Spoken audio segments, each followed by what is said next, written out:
¿Qué decir cuando un inocente, un bebé, muere? ¿Las personas deben ser pobres para ser santas? ¿Por qué a pesar de entregarnos a Cristo, seguimos igual? Hola, mi nombre es Javier Martínez y hoy tenemos un video nuevo. Me emociona conocerte, poder verte, es mi anhelo.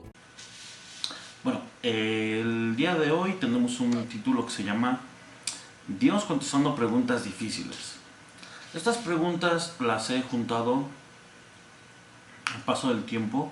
Creo que algunas son muy recurrentes, algunas son dudas que muchos tienen, otras tienen un toque como de ser una pregunta tonta o de ser una pregunta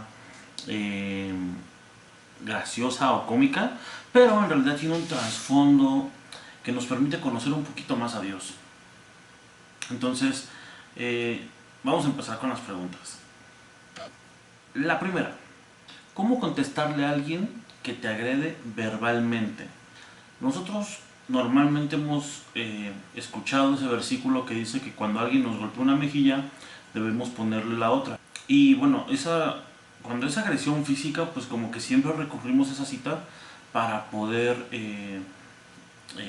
contestar o saber qué hacer. Pero cuando es una agresión verbal, ¿qué dice la Biblia?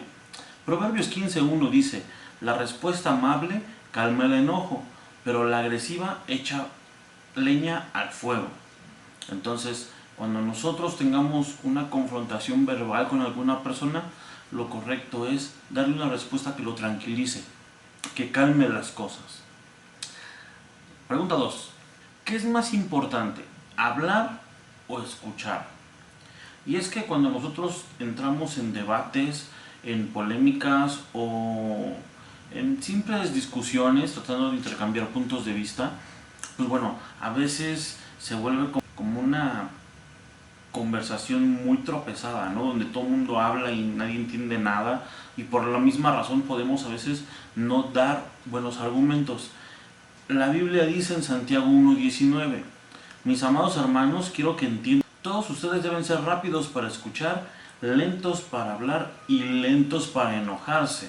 Entonces, lo más importante es escuchar. Tercera pregunta, y esta a mí me parece muy importante, porque como que no hemos entendido que la lectura y la oración son dos cosas que van de la mano, y son dos cosas que se complementan la una a la otra. Y la pregunta es, ¿por qué debo leer la Biblia? La respuesta está en Romanos 15:4.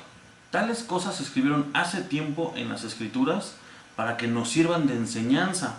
Entonces, razón número 1 para leer la Biblia: ya hay una historia que se parece mucho a la nuestra y que nos va a servir de enseñanza para el tiempo que estamos viviendo nosotros. Entonces, leyendo la Biblia, de ahí vamos a tomar la enseñanza para lo que nosotros tenemos que hacer. Pero sigue diciendo el versículo: y las Escrituras nos dan esperanza. Entonces, como yo ya vi que alguien más recibió su milagro, yo mantengo mi esperanza de que también mi milagro va a llegar, de que Dios también me va a responder. Pero no solo eso, continúa diciendo: y ánimo, mientras esperamos con paciencia hasta que se cumplan las promesas de Dios. No solo nos enseña la Biblia, no solo nos da esperanza, sino que también nos da ánimo para seguir esperando el cumplimiento de las promesas, que es una parte a veces más desesperante. Por lo mismo que hoy en día vivimos en una era donde todo es muy acelerado, donde casi todo es instantáneo, pues bueno, queremos que todo sea así, siendo que Dios no es que se tarde, sino que siempre llega en el momento preciso para resolver las situaciones o para proveer lo que nosotros necesitamos. Entonces, ¿por qué debo leer la Biblia? Porque ahí voy a aprender, ahí voy a tener esperanza y voy a encontrar el ánimo que necesito para esperar el cumplimiento de las promesas de Dios. Cuarta pregunta, ¿por qué debo congregarme? Bueno, tanto respecto al tema de la lectura bíblica, ya tengo un listado de videos, una lista de reproducción en la cual Pues bueno, la idea es que tengas tips, consejos, para que vayas haciendo de la lectura bíblica un hábito en tu vida. Pero en el caso de la congregación, del por qué debemos congregarnos, también hay un video, te lo voy a dejar en las etiquetas para que lo puedas revisar. Y bueno, el video se extiende un poquito más. Yo aquí te daré una respuesta concisa, una razón de las muchas que hay para congregarnos. Y viene en Hebreos 10, versículo 24. Y dice: seamos solidarios, ayudemos a los demás a demostrar su amor y hacer el bien. La iglesia es un lugar donde nosotros podemos ejercitar nuestro amor y el servicio hacia los demás. Debemos poder ofrecer ayuda a otros. Pero el versículo 25 sigue diciendo: algunos están faltando a las reuniones y eso no está bien. Reunámonos para animarnos unos a otros, y con mayor razón ahora que vemos que el día está cerca. Es un mandamiento de Dios que nosotros nos reunamos.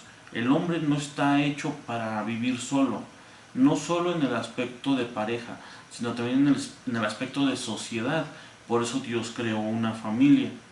Pero también el hombre está hecho para dar en comunidad, en familia, y para recibir. Entonces tú vas a poder animar a otros y otros te van a animar a ti en los momentos que estés viviendo.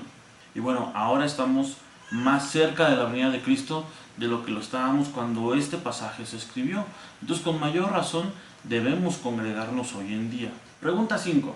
Y bueno, esta pregunta es un poquito difícil porque es un tema, creo yo, muy delicado. En algún video lo comenté, mi esposa y yo vivimos un momento difícil. Y bueno, voy a decirles la pregunta para poder entender un poquito más el contexto. ¿Qué decir cuando un inocente, un bebé, muere? Y bueno, mi esposa y yo lo vivimos hace algunos años. Perdimos un bebé. Y bueno, Dios me dio consuelo en este pasaje que te voy a mencionar. Pero también este pasaje yo lo descubrí muchos años antes. Cuando una persona que yo quiero mucho, es una amiga de mi mamá, pero toda la vida la hemos visto no como una amiga, sino como una tía, como si fuera parte de nuestra familia. Y ella tuvo en esa ocasión la pérdida de 2 bebés, obviamente en diferentes momentos, en diferentes circunstancias, fueron accidentes, pero era muy difícil el poderle dar una palabra de consuelo. Y bueno, yo creo que es muy difícil dar una palabra de consuelo cuando es un pésame de una persona adulta, de una persona mayor, pero cuando es un bebé, como que eso lo complica todavía más, se vuelve más sensible el tema. Entonces Dios me dio esta palabra en Eclesiastés 4:1 al 3 y dice lo siguiente: además observé toda la opresión que sucede bajo el cielo, vi las lágrimas de los oprimidos y no había nadie para consolarlos. Los opresores tienen mucho poder y sus víctimas son indefensas. Entonces llegué a la conclusión de que los muertos están mejor que los vivos, pero los más afortunados son los que aún no nacen, porque no han visto toda la maldad que se comete bajo el sol. En otro pasaje la Biblia dice que el reino de los cielos es de los niños. Entonces, cuando un niño muere, va directamente al cielo, es un inocente, no hay pecado, no hay maldad en él. Entonces puede sonar un poquito difícil de comprender, pero bueno, la realidad es que pues es mejor, porque el niño no vio maldad, no sufrió abusos, no sufrió engaños, no sufrió tristezas, enfermedades, no vio crueldad. Entonces es una palabra que a mí me dejó paz en mi corazón, y yo espero que si tú necesitas esta palabra o en algún momento necesitas dar esta palabra, la persona que lo reciba pueda encontrar el consuelo de Dios en este versículo, porque es lo que más te va a ayudar. Sexta pregunta: ¿qué es una iglesia? Aquí vamos a hacer una diferencia entre 2 tipos de iglesias. Una que es la iglesia universal, y no me refiero a pare de sufrir, sino hay una iglesia a la que pertenecemos todos, que son todos los creyentes alrededor del mundo que creen en Cristo, que han recibido a Jesús como su Señor y Salvador, pero también hay una iglesia local. ¿Cuál es la iglesia local? La iglesia que está en tu colonia, que está en tu ciudad, que está cerquita de tu casa. Esa es una iglesia local. Hechos 2:42 al 47 dice lo siguiente: todos los creyentes se dedicaban a las enseñanzas de los apóstoles, a la comunión fraternal, a participar juntos de las comidas, entre ellas la cena del Señor, a la oración, y un profundo temor reverente vino sobre todos ellos, y los apóstoles realizaban muchas señales milagrosas y maravillas. Todos los creyentes se reunían en un mismo lugar y compartían todo lo que tenían. Vendían sus propiedades y posesiones y compartían el dinero con aquellos en necesidad. Adoraban juntos en el templo cada día, se reunían en casas para la cena del Señor y compartían las comidas con gran gozo y generosidad, todo el tiempo alabando a Dios y disfrutando de la buena voluntad de toda la gente, y cada día el Señor agregaba a esa comunidad cristiana los que iban siendo salvos. No era como nosotros hoy en día muchas veces hacemos las reuniones, que adoramos, alabamos, escuchamos la predicación y nos vamos. Ellos no, tenían una unión tan grande que comían juntos. Y no se refiere a la cena del Señor nada más, sino realmente a la comida, a una convivencia entre ellos. Había una costumbre de suplir las necesidades de los más desafortunados, al grado tal de que algunos vendían sus posesiones para cubrir las necesidades de sus hermanos. Entonces, ¿qué es una iglesia? Es una familia en donde tú te vas a integrar y vas a ser una parte activa. Ahora, ¿las personas deben ser pobres para ser santas? Y aquí esta pregunta surge porque muchos creen que viviendo en la pobreza o viviendo en la miseria es como van a agradar a Dios, como si el dinero fuera malo. Y no es así. Vamos a ver qué dice el versículo. Filipenses 4:12 y 13 dice lo siguiente: sé vivir con casi nada o con todo lo necesario. He aprendido el secreto de vivir en cualquier situación, sea con el estómago lleno o vacío, con mucho o con poco, pues todo lo puedo hacer por medio de Cristo, quien me da las fuerzas. Muchos creen que la humildad tiene que ver con ser pobre, y no es así. Pablo aquí lo que nos está enseñando es que la humildad viene de que tú estés contento con lo que Dios te da de provisión para cada día. Si tú eres capaz de estar en contentamiento con lo que Dios te está proveyendo cada día, sea mucho, sea poco, sea más o menos, eso es ser humilde. Tú reconoces que todo lo que tienes viene de Dios y das gracias por ello. Entonces, el ser pobre no necesariamente te hace santo, porque hay muchos que son pobres, incluso que son miserables y que son gente orgullosa. No se dejan ayudar, no se dejan no dejan que uno les provea ciertas cosas y creen que de esa manera están agradando a Dios, cuando lo que Dios busca es que nosotros estemos contentos y disfrutemos de lo que Él nos está proveyendo para cada día. Esta siguiente pregunta la metí porque creo que todos en algún momento llegamos como a tener aspiraciones de grandeza.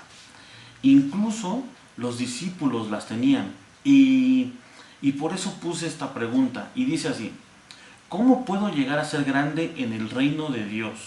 A diferencia de lo que muchos creen, mientras más arriba llegas en el reino de Dios, más obligado estás a servir.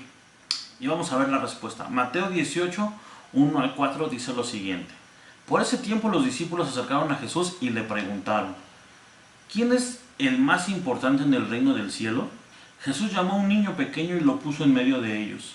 Entonces dijo: les digo la verdad, a menos que se aparten de sus pecados y se vuelvan como niños, nunca entrarán en el reino del cielo. Así que el que se vuelva tan humilde como este pequeño es el más importante en el reino del cielo. Entonces, ¿cómo llegas a ser el más importante? Humillándote más, siendo más servicial. Ahora, ahí está, esta parte la llamé paradojas de Dios. Y vamos a ver por dónde voy. Dios puede aprender, dice Salmo 147, versículo 5. Grande es el Señor nuestro Dios y de mucho poder, y su entendimiento es infinito. Entonces, la respuesta es no. Dios no puede aprender, Dios ya lo sabe todo. Siguiente pregunta. ¿Dios viaja a algún lado? Y dice Salmo 139, 7 en adelante. ¿A dónde iré de tu espíritu? ¿Y a dónde huiré de tu presencia? Si subiera a los cielos, ahí estás tú. Y si en el Seol hiciere mi estrado, he aquí, allí tú estás. Si tomare las alas del alba y habitare en el extremo del mar, aún allí me guiaría tu mano. Si me asiera tu diestra, si dijere ciertamente las tinieblas me cubrirán, aún la noche resplandecerá alrededor de mí, aún las tinieblas no me encubren de ti, y la noche resplandece como el día. Lo mismo te son las tinieblas que la luz. Entonces, ¿Dios viaja a algún lugar? La respuesta es no. Dios está en todo lugar. Entonces no tiene la necesidad de viajar. Y siguiente pregunta. Esto puede sonar un poco chistoso, pero de verdad que es algo que nosotros debemos entender. Dios no puede predicar en un velorio. Y vamos a ver por qué lo digo. Marcos 5:35 en adelante dice lo siguiente. Mientras él aún hablaba, vinieron de casa del principal de la sinagoga, diciendo, tu hija ha muerto, ¿para qué molestas más al maestro? Pero Jesús, luego que oyó lo que se decía, dijo al principal de la sinagoga, no temas, cree solamente. Y no permitió que le siguiese nadie sino Pedro, Jacobo y Juan, hermano de Jacobo. Y vino a casa del principal de la sinagoga y vio el alboroto y a los que lloraban y lamentaban mucho. Y entrando les dijo, ¿por qué alborotáis y lloráis? La niña no está muerta, sino que duerme. Y se burlaban de él. Mas él, echando fuera a todos, tomó al padre y a la madre de la niña y a los que estaban con él, y entró donde estaba la niña, y tomando la mano de la niña le dijo, Talita cumi, que traducido es, niña, a ti te digo, levántate. Y luego la niña se levantó y andaba, pues tenía 12 años. Y se espantaron grandemente, pero él les mandó mucho que nadie lo supiese, y dijo que se le diese de comer. Hay otro pasaje en el cual también Jesús asiste a un velorio, y es el de Lázaro. Y cuando él llega, resucita al muerto. Entonces, Dios no puede predicar en un velorio. Siguiente pregunta. Esta yo creo que ya es un poquito más seria y es bastante importante, porque muchos se han hecho esta pregunta y dice así, ¿Dios puede sacar a alguien del infierno? La respuesta está en Mateo 25:46. E irán estos al castigo eterno y los justos a la vida eterna. La respuesta es no. Y lo vamos a complementar con la siguiente pregunta. ¿Dios te puede obligar a quererlo? La respuesta está en Deuteronomio 30:19. Dice, a los cielos y a la tierra llamo por testigos hoy contra vosotros. Yo os he puesto delante la vida y la muerte, la bendición y la maldición. Escoge pues la vida para que vivas tú y tu descendencia. Dios no nos va a obligar a amarlo. Es una decisión que tenemos que tomar nosotros. Entonces, también la decisión de ir al infierno o no es nuestra. Dios pone las dos opciones y nosotros decidimos cuál queremos. Incluso en este versículo de Deuteronomio nos hace la referencia o nos da el consejo. Escoge pues la vida para que vivas tú y tu descendencia. Ya está el consejo implícito. Entonces ya es cuestión tuya de lo que quieras decidir. Dios no va a cambiar sus principios. Dios es inamovible, incambiable. La última pregunta. Y la pregunta dice así. ¿Por qué a pesar de entregarnos a Cristo seguimos igual? La respuesta es en Hebreos 4:1-3. Dice, así que debemos tener mucho cuidado porque aunque todavía está vigente la promesa que Dios le dio a ese pueblo de entrar a disfrutar del reposo de Dios, puede ser que algunos de ustedes no entren allí, porque nosotros, al igual que ellos, también recibimos la buena noticia, pero a ellos no les sirvió de nada porque no se unieron por la fe con aquellos que hicieron caso. Solo nosotros los creyentes entramos a ese reposo. Como dijo Dios, estaba enojado e hice una promesa. Ese pueblo nunca entrará a disfrutar de mi reposo, aunque en realidad Dios ya había preparado todo desde la creación del mundo. ¿Dónde está el punto medular en este pasaje? Cuando dice, porque nosotros, al igual que ellos, también recibimos la buena noticia. Estamos de acuerdo que todos hemos recibido la noticia de salvación. Que Cristo nos ama, que murió por nosotros para limpiarnos de todo pecado y que gracias a eso tenemos acceso al cielo. Pero, continúa diciendo, a ellos no les sirvió de nada porque no se unieron por la fe con aquellos que hicieron caso. Es decir, muchos se entregan a Cristo, hacen una oración de fe por presión social, por compromiso, por la presión de la familia, pero en realidad en sus corazones no están convencidos. Entonces, como no están teniendo fe en que Dios puede hacer un cambio en su vida, no hay un cambio, no hay un convencimiento. Muchos por eso siguen jugando a la iglesita, porque no están teniendo fe de que realmente Dios existe. Y si nosotros nos acercamos a Dios sin tener fe de que Él está, no se va a manifestar en nuestra vida y no va a haber una convicción de pecado. Yo espero que este video te sea de ayuda. Espero que alguna de estas preguntas con sus respuestas hayan dado solución a alguna duda que hayas tenido. Si tienes alguna otra pregunta, haré un segundo video y déjame las preguntas en la cajita de comentarios. Con mucho gusto yo estaré revisando y bueno, cuando se junten algunas podré grabar un segundo video y con mucho gusto las responderé. Nos vemos el día viernes con más tips. Te mando un fuerte abrazo, que tengas una linda semana. En la cajita de la descripción del video vas a encontrar los planes de lectura, el listado de iglesias, mis redes sociales. Si quieres pasar a visitar, hacer alguna pregunta, con mucho gusto yo responderé. Que Dios te bendiga mucho. Cuídate y nos vemos. Chao. Me emociona conocerte.